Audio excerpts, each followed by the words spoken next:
Former Penn State University defensive coordinator Jerry Sandusky was in court this week as his trial on 52 counts of alleged sexual molestation of 10 boys over a 15-year period began to take shape. The 68-year-old, who has entered a non-guilty plea, sat expressionless as he listened to testimony from former assistant coach Mike McQuarrie as he testified that he entered the Penn State locker room showers in 2001 and is certain that he saw Sandusky and a 10 to 12-year-old boy in a compromising position. McQuarrie said, "I heard a skin-on-skin smacking sound, and he then saw something that was more than his brain could handle." Also on the stand for the prosecution was victim number one, as he described multiple alleged incidents that occurred between he and Sandusky, and finally revealing why it took him so long to report the alleged abuse. Because his mother felt that Sandusky was a very positive influence on the boy, victim number one decided to remain quiet. On the stand, victim number one said he blacked out and didn't want it to happen. He froze. Sandusky's attorney, Joe Amendola, has held that the case is no more than a fiasco for individuals seeking monetary settlement from his client. As the trial continues, we will keep you updated. In the NBA, the Miami Heat were in Oklahoma City on Tuesday night as they opened up the 2012 NBA Finals in tremendous style. In a game where the experts had already picked as a win for the Heat, the Thunder showed why the games are actually played.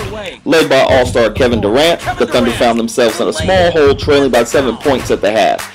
But the second half was a different story, as the Thunder outscored the Heat 58-40 behind the driving force of Durant's 36 points, 8 rebounds, 4 assists, and 1 block, and point guard Russell Westbrook's near triple-double of 27 points, 8 rebounds, and 11 assists, as the Thunder win the game 105-94. These teams have faced off twice this strike-shortened season, with each team winning a game on their home court, so the rhythm of the series continues. That could spell potential doom for the Thunder, as the 2-3-2 series format will have them host the first 2 games at home and then be on the road for the next 3 games in South Beach. The Heat could potentially head back to Oklahoma City with 3 wins in their pocket.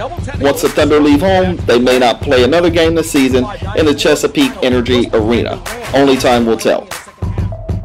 And in what seems to be the upset of the century, boxer Manny Pacquiao went to Las Vegas as a champion and left his WBO welterweight title and belt in the hands of challenger Timothy Bradley.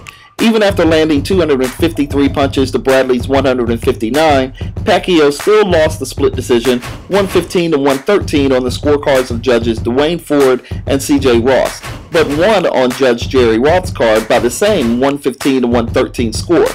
Pacquiao appeared after the bout, virtually unmarked and optimistic in his future and the chance of an already much-anticipated rematch, stating, "I do my best, and I guess my best wasn't good enough. Tonight, he never hurt me. Most of his punches hit my arms. I don't know what happened with the scoring. I'll be ready for the rematch.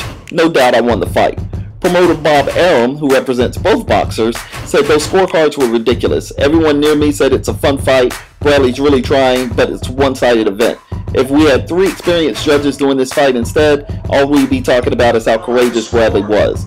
And courageous he was, as Bradley appeared after the fight in a wheelchair as ring officials diagnosed him with a fractured left foot suffered in round 2 and a twisted right ankle. Bradley stated, "I thought I won the fight. I didn't think he was as good as everyone says he is. I didn't feel a lot of his power." Talk about guts, huh?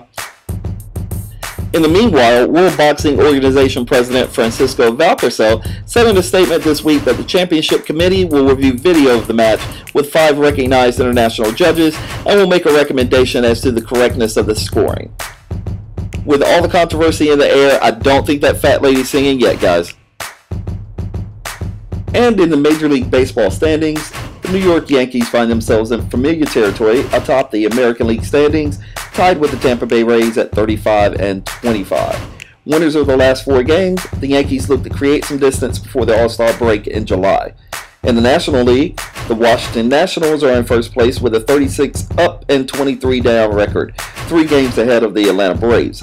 The Nationals are 7-3 in the last 10 games and are finally showing the nation's capital why they should jump on the bandwagon before it gets too full in the fall.